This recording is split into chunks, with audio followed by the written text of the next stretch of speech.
Shalom saudara-saudara yang dikasihi Tuhan Yesus Kristus, salam sejahtera buat saudara semua dimanapun saudara berada. Damai sejahtera dan sukacita oleh Roh Kudus melimpah senantiasa dalam hati dan kehidupan saudara semua. Pada saat ini saya akan menyampaikan renungan tentang syarat-syarat imam besar. Dalam Ibrani pasal 7 ayat 26 sampai 27 tertulis demikian.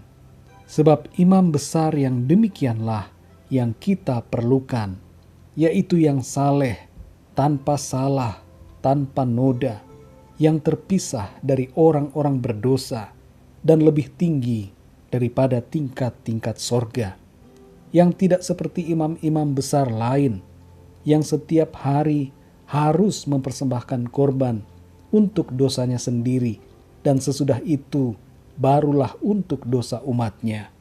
Sebab hal itu telah dilakukannya satu kali untuk selama-lamanya, ketika ia mempersembahkan dirinya sendiri sebagai korban.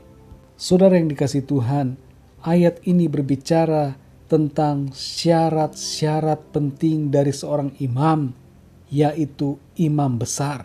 Bukan sekedar imam biasa, tetapi imam yang sungguh-sungguh adalah imam yang sejati, yaitu imam besar yang kita perlukan. Saudara yang terkasih, imam berfungsi sebagai pengantara antara manusia dengan Allah. Imam harus menguduskan dirinya ketika hendak menghadap Allah, pencipta langit dan bumi, dan ia harus terlebih dulu minta ampun atas dosanya dengan mengorbankan korban penghapus dosa sebelum memohonkan dan melaksanakan pengorbanan korban penghapus dosa-dosa umat manusia yang ia perantarai. Tapi saudara yang terkasih, imam itu sendiri punya banyak kecacatan akibat dosanya pribadi dan ketidaksempurnaan hidup dan dirinya di hadapan Allah. Berbeda dengan Yesus Kristus. Yesus Kristus memenuhi syarat-syarat sempurna sebagai imam besar, sebagaimana yang tertulis dalam ayat ini. Yang pertama adalah ia saleh. Yang kedua tanpa salah. Artinya tidak ada dosa sedikit pun. Yang ketiga tanpa noda. Dia benar-benar suci. Yang keempat ia terpisah dari orang-orang berdosa. Sebab Yesus Kristus berasal dari sorga.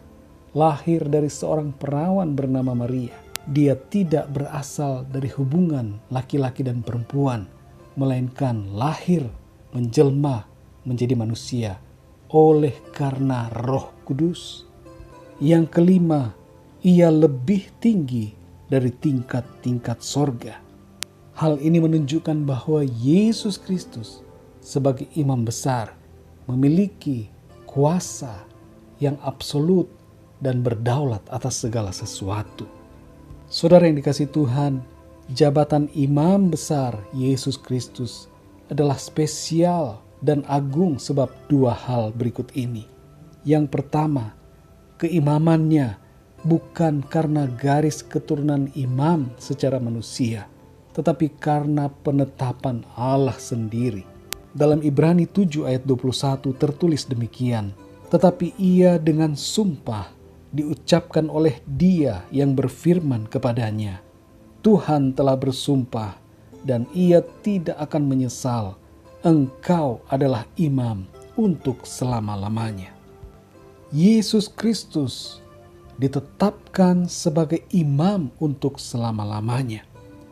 Dan yang kedua, Yesus Kristus tetap hidup selama-lamanya dan keimamannya tidak dapat beralih.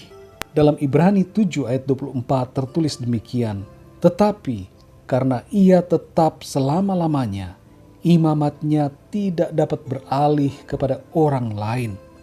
Saudara yang dikasihi Tuhan, kita punya imam besar, yaitu Yesus Kristus. Ia adalah imam besar yang spesial dan agung, karena ia adalah Allah sendiri yang menjelma menjadi manusia dan menjadi pengantara seluruh manusia dengan dirinya.